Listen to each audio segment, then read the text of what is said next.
जय श्री कृष्णा दोस्तों, आज हम आपके लिए समस्त पापों का नाश कर मोक्ष प्राप्ति के लिए किए जाने वाले व्रत मोक्षदा एकादशी की व्रत कथा लेकर आए हैं। तो अगर वीडियो आपको पसंद आए तो वीडियो को लाइक तथा ज्यादा से ज्यादा शेयर और चैनल को सब्सक्राइब जरूर करें और कमेंट में जय श्री कृष्णा जरूर लिखें। आपका सपोर्ट हमारे लिए अत्यंत महत्व रखता है। तो चलिए शुरू करते हैं आज की वीडियो।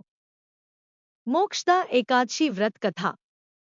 महाराज युधिष्ठिर ने कहा है, भगवान, आप तीनों लोकों के स्वामी, सबको सुख देने वाले और जगत के पति हैं। मैं आपको नमस्कार करता हूँ। हे देव, आप सबके हितैषी हैं। मेरे संशय को दूर कर मुझे बताइए कि मार्गशीर्ष एकादशी का क्या नाम है। उस दिन कौन से देवता का पूजन किया जाता है और उसकी क्या विधि है?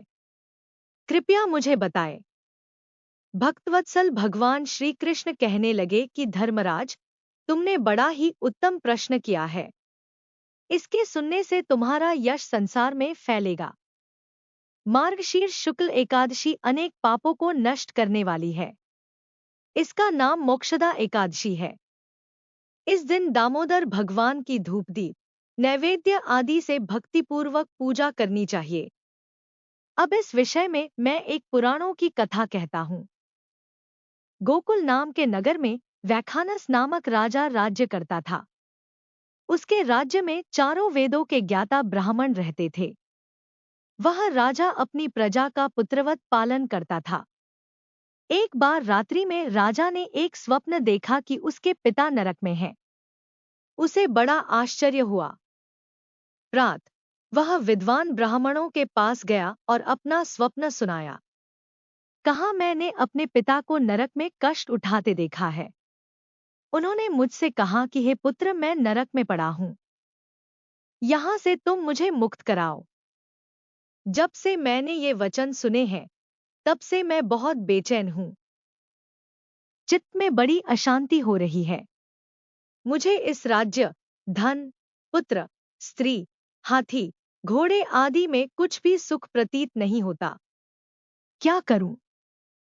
राजा ने कहा, है ब्राह्मण देवताओं, इस दुख के कारण मेरा सारा शरीर जल रहा है। अब आप कृपा करके कोई तप, दान, व्रत आदि ऐसा उपाय बताइए जिससे मेरे पिता को मुक्ति मिल जाए।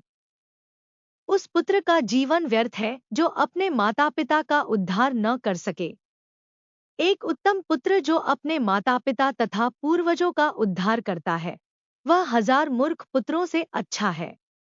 जैसे एक चंद्रमा सारे जगत में प्रकाश कर देता है, परंतु हजारों तारे नहीं कर सकते। ब्राह्मणों ने कहा, है राजन, यहाँ पास ही भूत, भविष्य, वर्तमान के ज्ञाता पर्वत ऋषि का आश्रम है। आपकी समस्या का हल वे जरूर करेंगे। ऐसा सुनकर राजा मुनि के आश्रम पर गया। उस आश्रम में अनेक शांत चित्त योगी और मुनि तपस्या कर रहे थे। उसी जगह पर्वत मुनि बैठे थे। राजा ने मुनि को साष्टांग दंडवत किया। मुनि ने राजा से सांगोपांग कुशल पूछी। राजा ने कहा कि महाराज, आपकी कृपा से मेरे राज्य में सब कुशल हैं, लेकिन अकस्मात मेरे चित्त में अत्यंत अशांति होने लगी है। ऐसा सुनकर पर्वत मुनि ने आंखें बंद की और भूत विचारने लगे। फिर बोले, हे राजन, मैंने योग के बल से तुम्हारे पिता के कुकर्मों को जान लिया है। उन्होंने पूर्व जन्म में कामातुर होकर एक पत्नी को रति दी, किंतु सौत के कहने पर दूसरे पत्नी को ऋतुदान मांगने पर भी नहीं दिया। उसी पाप कर्म के कारण तुम्हारे पिता को नरक में जाना पड़ा। तब राजा ने कहा, इसका कोई उपाय बताइए। मुनि बोले, हे राजन, आप मार्गशीर्ष एकादशी का उपवास करें और उस उपवास के पुण्य को अपने पिता को संकल्प कर दें। इसके प्रभाव से आपके पिता की अवश्य नरक से मुक्ति होगी। मुनि के ये वचन सुनकर राजा महल में आया और मुनि के कहने अनुसार कुटुंब सहित मोक्षदा एकादशी का व्रत किया। इसके उपवास का पुण्य उसने पिता को अर्पण कर दिया। इसके प्रभाव से उसके पिता को मुक्ति मिल गई और स्वर्ग में जाते हुए वे पुत्र से कहने लगे, हे पुत्र, तेरा कल्याण हो। यह कहकर स्वर्ग चले गए। मार्गशीर्ष मास की शुक्ल पक्ष की मोक्षदा एकादशी का जो व्रत करते हैं उनके समस्त पाप नष्ट हो जाते हैं। इस व्रत से बढ़कर मोक्ष देने वाला और कोई व्रत नहीं है। इस कथा को पढ़ने या सुनने से वायपेय यज्ञ का फल मिलता है।